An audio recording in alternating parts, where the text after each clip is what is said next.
నేను డాక్టర్ కుమార్.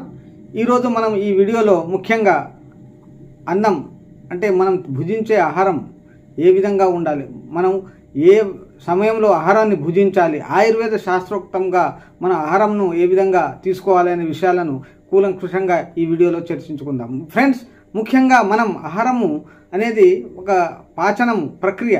అంటే మనం భుజించిన ఆహారము జాఠరాగ్నిలోకి వెళ్ళి అక్కడి నుంచి పాచనము చెంది మనకు రస, రక్త, మేధో, అస్థి, మజ్జ, శుక్ర ధాతువులు అంటే సప్త ధాతువులకు పోషించబడేదే మనకి ఆహారం. ఆహారం గురించి మనకు భగవద్గీత 15వ అధ్యాయంలో ఒక శ్లోకంను చెప్పినారు. అది ఏమిటంటే అన్నం బ్రహ్మ రసో విష్ణు భోక్తో దేవో మహేశ్వర ఇది జ్ఞానాత్తు యోం భుక్తే అన్న దోషర్మ లిప్యతే.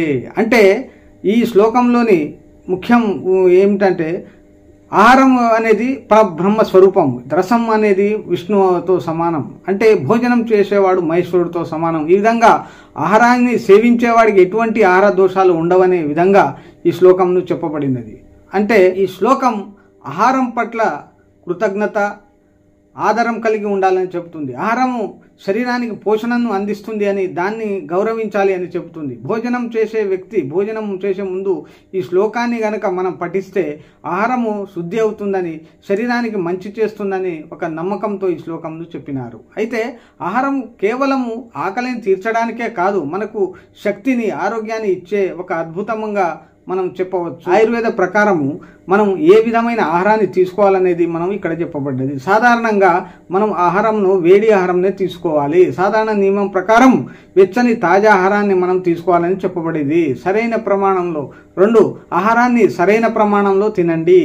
అంటే మరీ ఎక్కువ కాకుండా కాలానుగుణంగా, సమయానుగుణంగా ఆహారాన్ని భుజించాలని ఆయుర్వేదం చెబుతుంది. మునుపటి భోజనం జీర్ణమైనప్పుడు తర్వాత తినకూడదు, అంటే ఎమ్మడెమ్మడే తినరాదు అని మనం చెబుతుంది. ఒక భోజనం చేసిన తర్వాత కొందరు వెంటనే మరి ఒక భోజనానికి సిద్ధమవుతుంటారు. అట్లాంటి ఆహారం చేయకూడదని చెప్పి ఆయుర్వేదం చెబుతుంది. విరుద్ధ ఆహారంను తీసుకోవడం వల్ల శరీరంలో ఆమం ఉత్పత్తి ఇదే రోగానికి కారణమని ఆయుర్వేదం చెప్పబడింది. ఈ విధంగా పాలు మరియు చేపలు కలిపి తినరాదు అనే ఒక విరుద్ధ ఆహారం మనకు ఈ విధంగా ఎగ్జాంపుల్స్ మనకు చెప్పినారు. అదేవిధంగా ముఖ్యంగా మనం అన్ని ఉపకరణాలతో కూడిన ఒక సరైన స్థలంలోనే ఆహారాన్ని భుజించాలి. ఎక్కడ పడితే అక్కడ నిల్చొని కానీ, ఇక్కడ స్థలం అనేది మనకు ముఖ్యంగా మనకు ఉద్దేశించిన, మనకు కేటాయించిన ఒక డైనింగ్ హాల్లను కింద కూర్చొని మంచిగా భోజనం అనేది మనం భుజించాలని ఆయుర్వేదం ఒక నియమానుసారంగా ఆహారాన్ని భుజించాలని చెబుతుంది. అన్ని మనకు జీర్ణక్రియ అనేది ఈ పద్ధతిలో భుజిస్తేనే వాటికి జీర్ణక్రియ క్రమంగా మనకు జాఠరాగ్ని పాచనమై అన్ని ధాతువులకు ఆహారం పాచనం కాపాడుతుంది. మరియు ఆహారాన్ని తినేటప్పుడు చాలా నెమ్మదిగా తినాలి, మరియు అతి వేగంగా తినరాదు.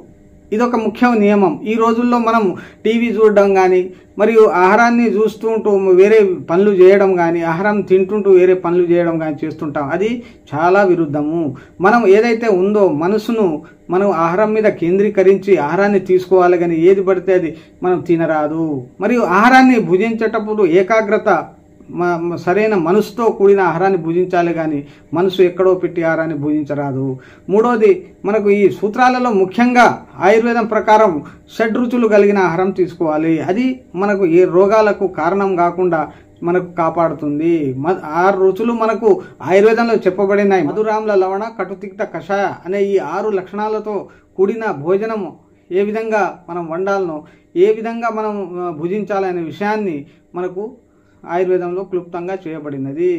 అయితే భోజనానికి ఒక మార్గనిర్దేశకం, ఒక దిశ అనేది మనకు ఆయుర్వేదంలో వర్ణించినారు. కావున ఫ్రెండ్స్, మనం భుజించే ఆహారము మన శరీరంలో పాచనమై అన్ని ధాతువులకు మనకు పాచనమై మన ధాతు ఆహారానికి, శరీరాన్ని పోషించే శక్తిని కలిగి ఉంది. కాబట్టి ఇట్టి ఆహారాన్ని మీద మనం ఆ దృష్టిని కేంద్రీకరించి మనం కరెక్ట్ సమయాల్లో కానీ, కొందరు బయట ఫుడ్ తింటుంటారు. ఎక్కడ పడితే అక్కడ అది పానీపూరి అని, అది మనకు బయటకు సంబంధించిన ఆహార ఫుడ్, జంక్ ఫుడ్ కానీ అట్లాంటివి తీసుకోకుండా మనం కేవలం ఇంటి దగ్గర ఉన్న ఆహారాన్నే భుజించి మీ ఆరోగ్యాన్ని కాపాడండి. ఆయుర్వేదం ఏం చెప్తుందో వాటి సలహాలను పాటించండి. ఆ రోజు మునులు, దేవతలు పాటించిన సూత్రాలు, ఆహారం పట్ల వారు చూపించిన శ్రద్ధను, ఒక నియమ నిష్టలతో కూడిన భోజనాన్ని చేసి ఆరోగ్యాన్ని కాపాడండి అని ఆయుర్వేదం చెబుతుంది.